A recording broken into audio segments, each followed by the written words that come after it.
Kamakailan lang ay binigyan natin ng Panginoon yung kabahagi ng Ebanghelyo natin para sa mga bata. Hayaan ninyong lumapit sa akin ng mga bata sa mga katulad nila naghahari ang Diyos. Binigyan din natin ng Panginoon yung kahalagahan ng pagtitiwala ng isang bata, ang kababaan ng loob ng isang bata. Bahagi rin na kung saan ay nakita natin yung alin, kaakibat din ng pagkilala rito ay yung pangunguna ng grasya ng Diyos.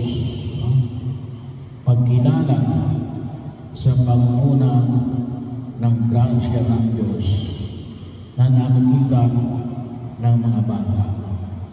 Kaya nga sabi nga natin, mas ramdam na ramdam natin yan kung bakit binibinyagan natin ang mga bata. Kasi yun nga yung kahalintulad na ibinigay ni Jesus sa pagtanggap ng paghahari ng Diyos, ang maging katulad ng sa bata.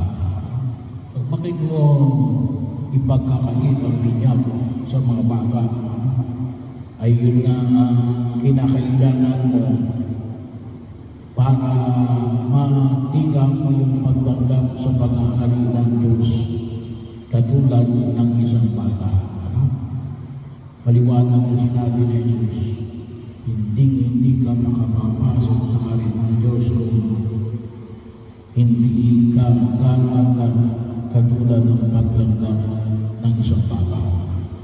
Pero bahagi rin ng ating pagninilay, ayos natin bigyan ng tingin ngayon ay kasi ngayon ay mayroong batas na ipinapasa sa Kongreso. Yung ibaba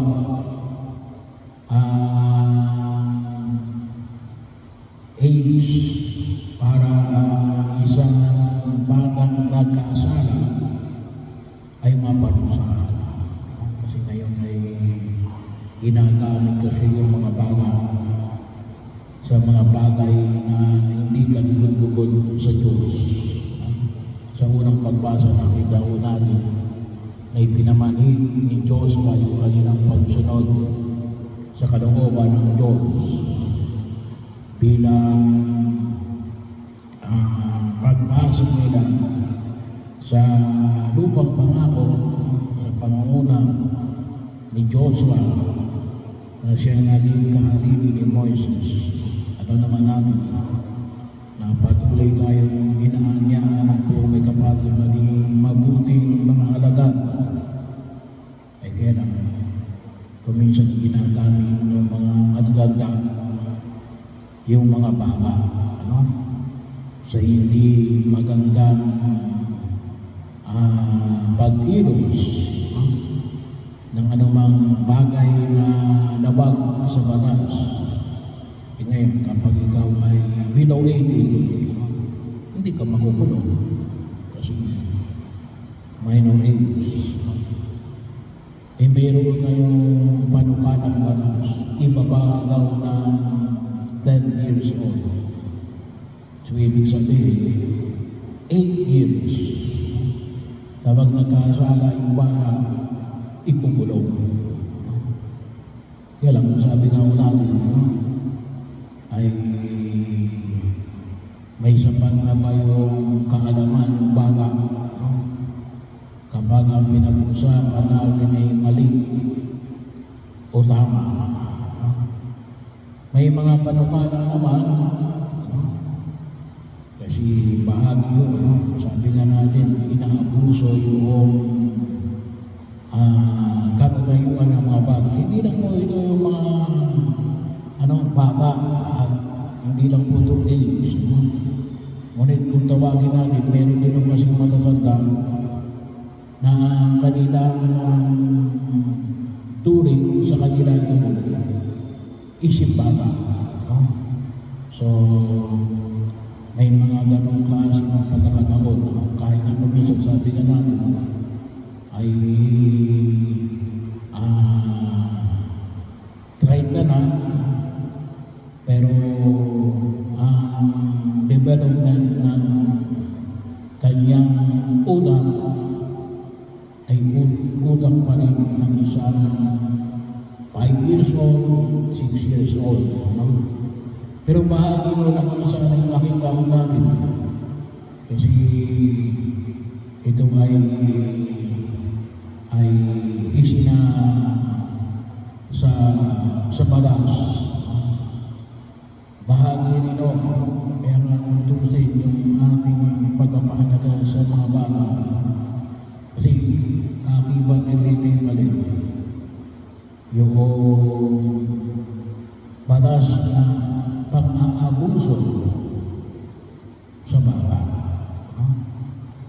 May mga panumala rin ang papahayag natin na katulad po sa ibang bansa. Kapag ikaw ay nagkasala before 18, pupunta ka muna doon sa tinatawag ng sa atin, DSWD. But you will be tried. Ikaw ay sasampahan ng kaso. Sa kasalanan mo na ginawa, halimbawa, nung ikaw ay 15 years old, pero ikaw ay lilitisin pagdating mo ng 18 years old. Medyo masalimuot po yung batas na ito. Sabi nga, iba naman alin. Ang pananagutin ay yung magulang o yung guardian ng bata sa kasalanan na ginawa nito. Hindi po itong haka-haka, hindi napatunayan. Kailang kasi ang pinag-uusapan dito ay edad. Yung itinuturing natin bata. Kasi kapag sinabi natin na 18 at yan matanda na, may sarili ng pag-iisip. Ang tawag na natin yung yan legal age. Legal age. So, bahagi yun. Bahagi yun ng pagkikutusin ko, ay sinasabi pa rin ito. Bakit? Kasi yung pangayan ibinahayag na isa sa akin na ayaw na rin lumapit sa akin ng mga bata. Ano mang uri ng pang-abuso sa bata ay kinakailangan natin protektahan.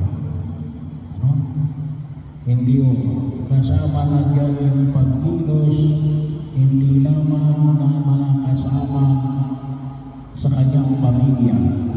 Ngunit ito ay pagkilos na kasama ng kanyang sambayanan. So bahagi yun na nawa ay maging bahagi din ng ating pagtugon sa pagkilos na ipinapahayag sa ating mga kapal. Kaya nawa po ay sana magawa tayo ng pagpasalamat ngayon sapagkat mayroon na ngayong batas na sumasakot sa tinatawag natin child abuse. Kaya lang, isa rin ng threat ngayon ay bahagi yun. Yung tawagan natin ay yung mga bata na lumalabang sa batas ng lipunan na kung tutusin ay gawa nila na gagawa yun, ay gawa lang sila ay corrupted ng mga matatanda. Kasi kung tutusin, hindi naman nila gagawin yun. Hindi nila alam yun. Ay, sila lang, gawin mo yan, hindi ka makukulong mo. bahagi mo yun na kuminsan ay nakikilala natin. No? Sa pagkakaga, yun yung kasukuyan natin madalas. Mali, ang dapat itinuturo natin sa bagay ay makasunod sa kalooban ng Diyos. Kaya may mga tao na para sa kanilang kapakanan, ginagamit ang mga bata para sa kanilang sariling kapakanan.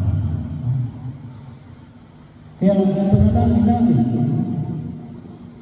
ito rin ay bahagi ng pagkilos sa nawato ay mapakalagaan natin sa lipunang ating ginagalawan. Lalo na sa mga siguro ay bigyan sa mga kamag-anak natin na mapakalagaan ang kakayuan ng mga bata. Sabi niya, pinagpapala sila ng Diyos.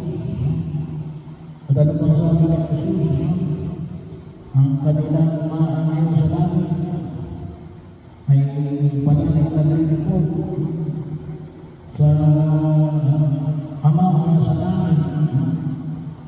Pero naman, tayo narito sa lupa ay gumamit tayo ng pamamaraan na sila ay pangalagaan at protektahan. Ipanalangin natin ang mga bata na nasa ganitong klase ng katatayuan kasama ng kanilang pamilya.